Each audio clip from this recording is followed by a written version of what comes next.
Hi guys, welcome back to the channel. I've got another review for you today. Now, we all know Tag Heuer, and we also probably know there's some different lines under the Tag Heuer name. One of them being Autavia.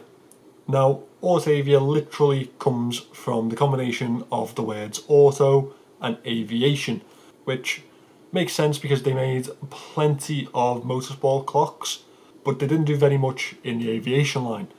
Now, we fast forward to 2019 and Tag have started to release more vintage looking timepieces under the Autavia name, one of which was the Isograph. Now, the Isograph had some problems after they released it in Baselworld, so they had to recall it worldwide. They later re-released it as the Autavia Heuer Caliber 5 chronometer, which is an absolutely gorgeous looking watch. Unfortunately, I'm not reviewing that for you today. You've probably guessed this from the title and the thumbnail. I have been searching through the Pagani Design official store on AliExpress again, and I have found this little beauty. To say this is a homage to the Autavia Isograph is underplaying how much this actually takes from the Autavia chronometer. It's pretty much as if Pagani have took a photocopier machine to the Autavia catalogue and come out with this. But I'm okay with that. And I think you will be too when you find out that this packs an NH35 movement and cost me less than £50. Have I caught your attention now? Let's get into this review. Here we have our Pagani Design. I'm going to call it an Isograph because that's pretty much what it is. You may have seen me unbox this along with the Pagani Design Explorer. They both pack the same NH35 movement. They do come in at different price ranges though.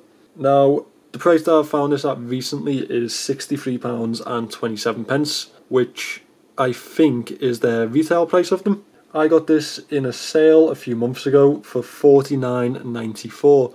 So if you do wait around for the AliExpress sales, you can pick them up quite cheap. So just to get this out of the way, I'm going to pop up the picture of the Autavia Isograph just here so you can see the similarities between them. They are pretty much the exact same design. The only difference is the date window's in a different position and the handset is slightly different also. Otherwise, you can see exactly where they've got this entire design from. So let's talk about the dimensions of this watch. And straight away we have another design change that Pagani have made, and that is that this comes in at 44mm in diameter. The original Isograph coming in at 42. Don't quite know why they decided to make this a bigger case, but it is definitely a large watch. So with that NH35 movement and the domed crystal that you may be able to see there, it comes in at 15mm thick. It has a lug to lug of 50mm. The lugs come in at 22mm, tapering down to 18 at the clasp. As you can tell from those dimensions, it is a very big watch and it has quite a presence whilst on wrist. So this case has a brushed finish on pretty much the entire casing. Aside from the side of these lugs here, a little indent, which actually gives a nice accent to the finish. I actually quite like it. We have a coin edge 90 click bi-directional bezel with that blue vintage looking insert there. I'm pretty sure that's probably a mineral insert. Now we also have the same style crown as the Autavia. It is a signed crown with a really good level of grip, with that indent in the middle of the grip. This is a screw down crown, does have a really nice quality feel to it whilst in use.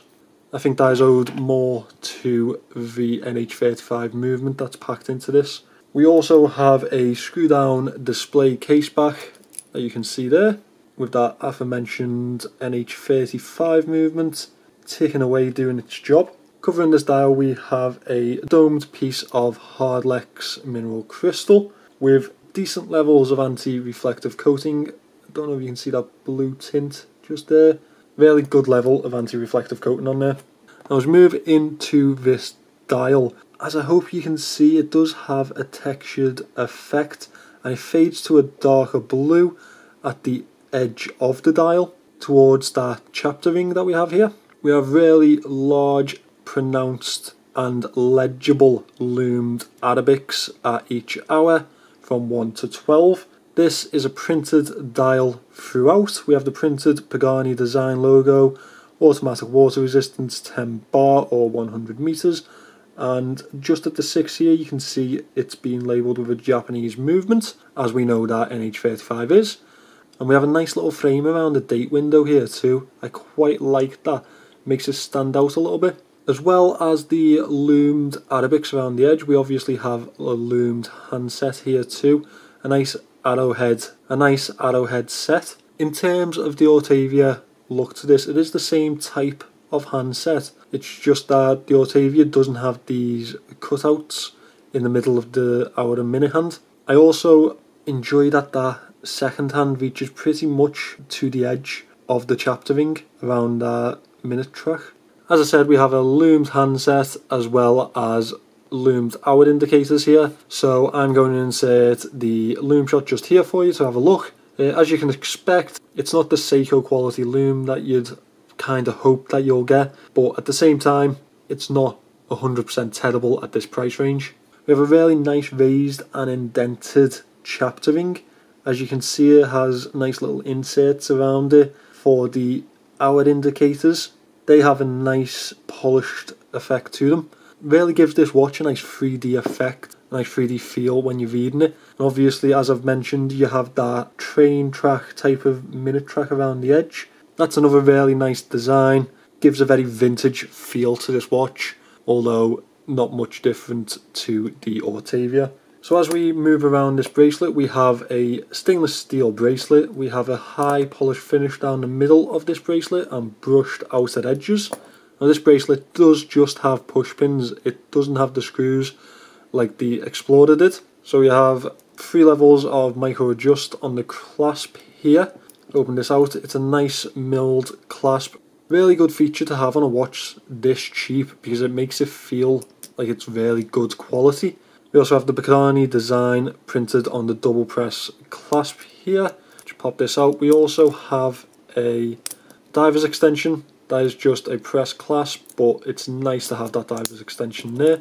Again, another feature that they've packed into this watch. One thing that I will say about this bracelet is it's a really heavy feel to it. It's very well built, and that's not what you usually get on one of these Pagani designs. As I mentioned in the Explorer video, I did feel like they'd spread the budget a little too thin and they hadn't really done a good job on the bracelet. Although this one feels like it's well worked and it's been well picked out for this watch. As I say, really heavy feel to it, quality built bracelet. The links are well machined too. They're not just your standard looking oyster links, they've got nice machined edges to them. Now you knew this part was coming. We have a couple of moans for this watch. First of all, I'm going to start with the size of it. This is too big for my wrist. We know that I have quite small wrists, but that doesn't stop me from wearing bigger watches.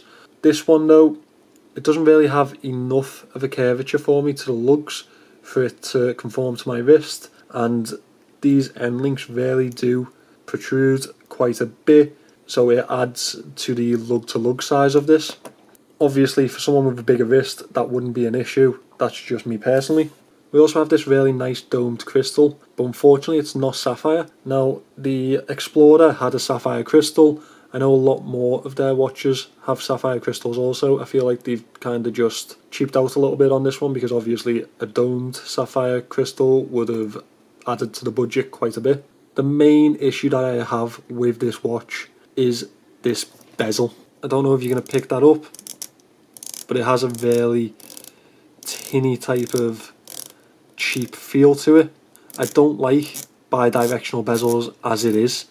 I understand that this fits the criteria for the Autavia, but that's just not for me. I like a unidirectional bezel. But above that, it's a really cheap type of feel and bezel.